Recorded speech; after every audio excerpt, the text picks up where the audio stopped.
Gen Zs can't cut it in the workforce.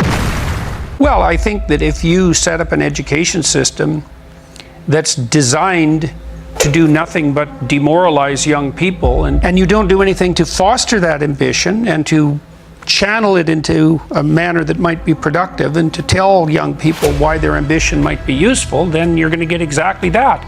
So you hit what you aim at if you try hard enough, and the education system has been trying to demoralize people for 60 years.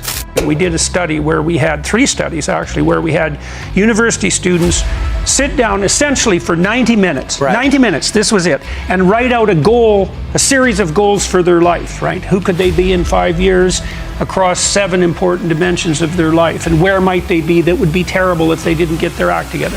So that's all you have to do if you want to motivate young people, is to teach them a bit of visionary discipline and encourage it. When you're making important decisions, you're always balancing one catastrophe against another.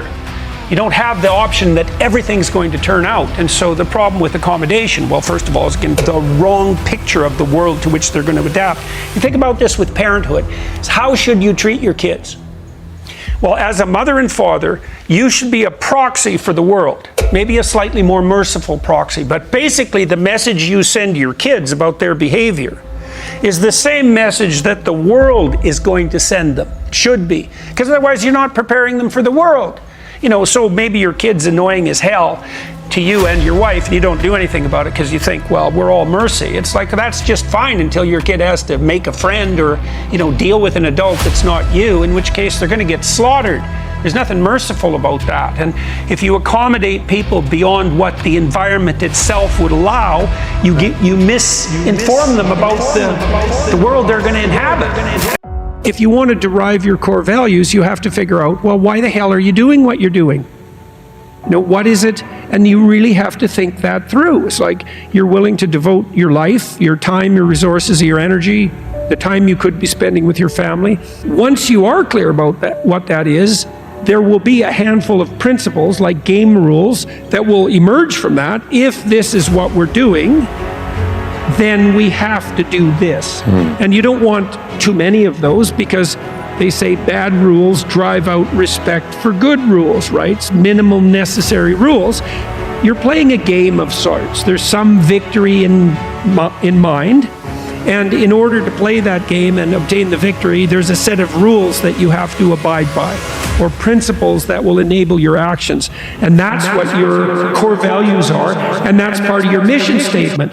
It's one thing if you're sad because you've lost people. It's another thing if you're blaming yourself because you believe, and maybe with some cause, that you've made a mistake. And often people don't know what to do about the fact that they've made a mistake. So maybe we could talk about that a little bit, because some of the people who are watching and listening will have made mistakes, and some of them are hanging themselves out to dry because of it, right? I mean, especially if you make mistakes that have had fairly dramatic consequences. So, and this ties in, I would say, also to the motif of forgiveness, because there's not much difference between forgiving other people and forgiving yourself. And you can't just do that by saying that you're going to do it. So what I've observed clinically, and I think this works philosophically as well, is that what you want to do to set things right, which is to atone, is to lay out what you've done that you think was wrong. Provide yourself with the best possible defense. So, you know, there's a reason in our legal system that we start with the presumption of innocence, which is a miracle, because like tyrannies start with the presumption of guilt. And the reason they do that is because everyone's done something wrong, and if you dig around enough in anyone's life, you'll find a reason that they're culpable, a reason to put them away. And so the fact that we presume innocence is a complete bloody miracle, and I can't figure out how we ever managed to get that right. But you got to do that with yourself. So imagine you're taking yourself to task because you did some things wrong. It's like, okay, list them out in your imagination or write it down. But then you got to defend yourself as thoroughly as you possibly can, which doesn't mean you're trying to get yourself off the hook. It means that you're trying not to take yourself apart more than is necessary. And then you might ask, well, if I've done something terrible, maybe what's necessary is that I commit suicide, is that like I pay the ultimate price for my sins, and people will do that when they're depressed. And that's not right, because actually what you want to do to atone is to set yourself back on the right track. So the precondition for forgiving yourself is, first of all, to sort out whether or not you're accusing yourself too viciously. Okay, now you have to figure out what you did wrong, and you have to figure out what you would have done differently and what you will do differently in the future.